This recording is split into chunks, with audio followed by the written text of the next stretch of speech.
してぎっくり腰のお話です。このぐらいのね、年末年始の季節っていうのはぎっくり腰になられる方が非常に増えます。これね、なんでかっていうのを言った通り、実はこのぎっくり腰って2種類あるんですね。これね、意外と知られてないんですけれども、その2種類っていうのは、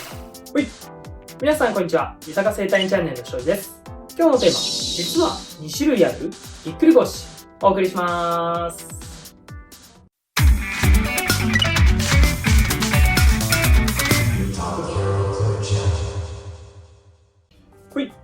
ぎっくり腰のお話です。その前にですね、皆さん動画の更新がですね、すごい滞ってしまって大変申し訳ございませんでした。実はですね、これにはちょっと事情があって、ここ1ヶ月ぐらいね、すごく慌ただしくしてたんですね。これ何かというと、僕実はですね、別事業でレンタルサロンっていうのを作ったんですよ。レンタルサロンっていうですね、もう一つ、部屋を作って、そこをですね、時間貸しするっていうビジネスを始めました。そのね、準備だったりだとかで、この1ヶ月間すごくバタバタしてたんで、ちょっとね、この動画の更新っていうのが滞っちゃったんですけれども、そちらの方がね、落ち着いたので、またね、このね、動画の配信も再開していきますので、皆さんぜひね、楽しんでいただければと思います。では話戻りまして、ぎっくり腰のお話です。このぐらいのね、年末年始の季節っていうのは、ぎっくり腰になられる方が非常に増えます。これね、なんでかっていうのをご説明すると、2つですね、理由があります。まず1つ目がですね、この年末年始の忙しさで、仕事のですね、ボリュームが上がったり、通常のですね、年末年始だと、そういった飲み会とか忘年会とかが増えて、単純に座る機会っていうのが増えるんですね。なのでそういった座る機会が増えると、お尻の筋肉だったり、腰をですね、負担が溜まっていってしまって、そういった理由でもですね、ぎっくり腰になりやすいっていうのを考えられます。あともう一つがですね、もう単純にこの気温がですね、すごく寒くなっているんで、寒って言ってこうですね、体を硬直させます。なのでね、その2つの影響からか、これぐらいの季節っていうのはですね、ぎっくり腰が増えますので、そのあたりをですね、今日は解説していきたいと思います。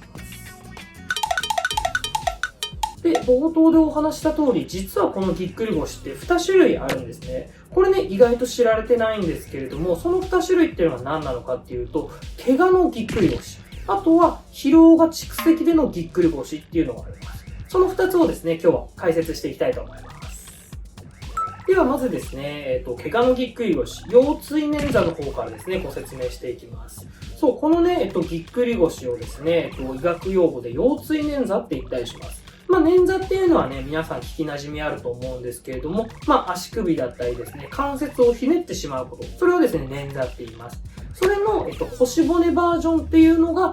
怪我のぎっくり腰です。これどういうことかっていうと、よく皆さんぎっくり腰になるシチュエーションとして、重いものを急に持ち上げた時にですね、なるっていうのはなんとなく想像つくかなと思います。それがどういうことかっていうと、腰骨のこの腰椎っていうところが、重いものを持ち上げた時に、ぐっとですね、この、ちょっとずれるような感じだったりだとか、ひねるような感じ。僕らの世界でこの先断力っていうですね、言葉を使うんですけども、そういった力が働いた時に、腰骨と腰骨の隙間をですね、ぐいっとひねってしまって、痛めてしまう。これがですね、腰椎捻挫。いわゆる急性のぎっくり腰。怪我のぎっくり腰ってことですね。で、次にですね、もう一つ、疲労が蓄積した場合の、腰痛のお話をしていきます。これをですね、医学用語で筋膜性腰痛って言います。これ何なのかっていうと、さっきの、急性腰痛っていうのは腰椎捻挫。骨のトラブルなんですね。で、この筋膜なので、今回は筋膜が、負担がかかってしまって、ぎっくり腰になってしまうっていうことなんです。なので、これっていうのは怪我ではないので、いきなりですね、なるっていうわけではなくて、タイミング的にはいきなりね、痛みが出てくるんですけれども、発生基準、なぜ起こるかというと、疲労がですね、体にどんどん蓄積していって、で、限界を迎えた時に症状が出るような感じになります。なのでね、これは、どんなタイミングでなるかっていうのはもう正直わかりません。結構よく聞くのが、手を遠くに伸ばした時、物を取ろうとした時に腰痛になっちゃったとか、顔を洗おうとかがめた時に腰が痛くなったとかっていうのをですね、よく聞きます。それはただのきっかけであって、負担はですね、あなたの日常生活で溜まって、限界が迎えた時になるような腰痛なので、いつ起こるかっていうのは正直わかりません。そのためにもですね、日々ストレッチだったり、整体とかでですね、負担を抜いていくっていうのは一つ大事なのかなと思います。とはいえですね、ちょっとお仕事が忙しかったり、そういったね、医療機関にかかれないよっていうような場合の人はですね、何をすればいいのかっていうのをご説明していきます。そう、まず、一番最初にお話しした急性腰痛。怪我のぎっくり腰の方です。これはですね、正直できることっていうのは、少ないです。もう本当に患部を冷やして、痛みの閾値を下げて安静にする。そして回復を待つっていうのが正しい方法です。こちらのですね、急性腰痛のね、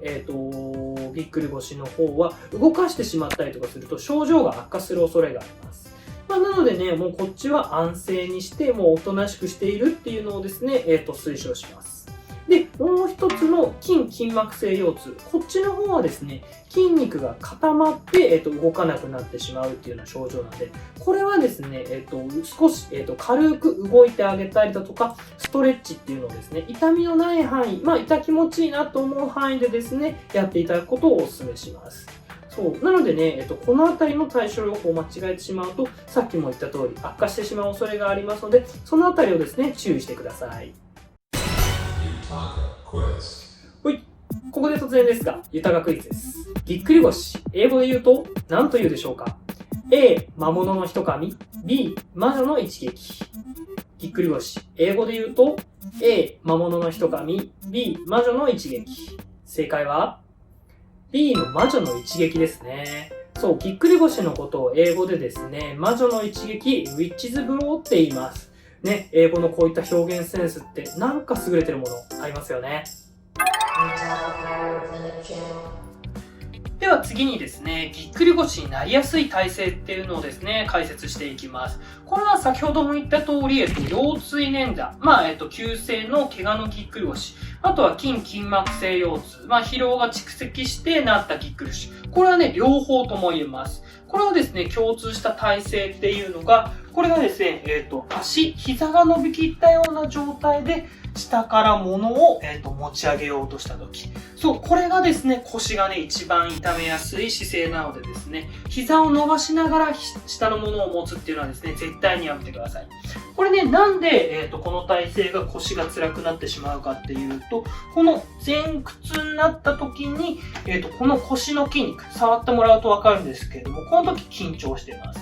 腰の筋肉でこの上半身の重さを全部支えているような形になるんで、なのでさらにそこからですね、負荷をかける。重いものを持ったりって言った時にですね、腰がグキってなってしまって痛めてしまうっていうことが多いんですね。そう。なのでこれが重いものだったら、腰骨に負担がかかってしまって、急性腰痛、腰椎捻挫の方にもなりますし、そのタイミングでですね、筋肉のですね、疲労が限界を迎えてしまうと、筋膜性腰痛、慢性の腰痛の方のぎっくり腰にもなったりします。なので、下から物を持ち上げるときっていうのは、足の筋肉を使いましょう。膝を曲げて、物を体に抱き寄せた状態で足の筋肉で立ち上がる。これをですね、意識するだけで腰の負担っていうのはかなり減らせます。足の筋力は強いので、そこまでね、この状態で痛めるっていうことは考えにくくて、この状態でですね、腰に負担がかかりにくい、立ち上がり方になります。そう。なのでですね、重いものを持ったり、お子さんを、抱きかかえるような時にですね、膝を伸ばしながらではなく、しゃがんで足の筋肉で立ち上がる。これをですね、意識していただくだけで腰の負担はですね、かなり、減らせますので、そのあたりをですね、気をつけて生活してみてください。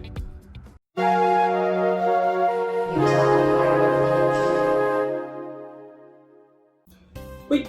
それでは今日の動画のまとめです。今日はですね、ぎっくり腰についてお話ししました。ぎっくり腰というのはですね、実は2種類あって、急性のものと疲労が蓄積したもの、この2つがあるっていうことをですね、ご説明しました。なので、急性のものっていうのは怪我なので、対処療法としては、安静にする。ゆっくりしていただいて、怪我の回復を待つっていうような形になります。あとは、患部を冷やすとかっていうことですね。で、もう一つの慢性のもの、筋膜性腰痛っていうのは筋肉が硬くなって起こるようなものなので、これはですね、筋肉を、温めて、筋肉を、緩ましていく。あとはですね、少し動かしてもらって、筋肉の緊張を取っていくっていうような形になりますので、対処法がですね、変わってきますので、このあたりはですね、注意していただければと思います。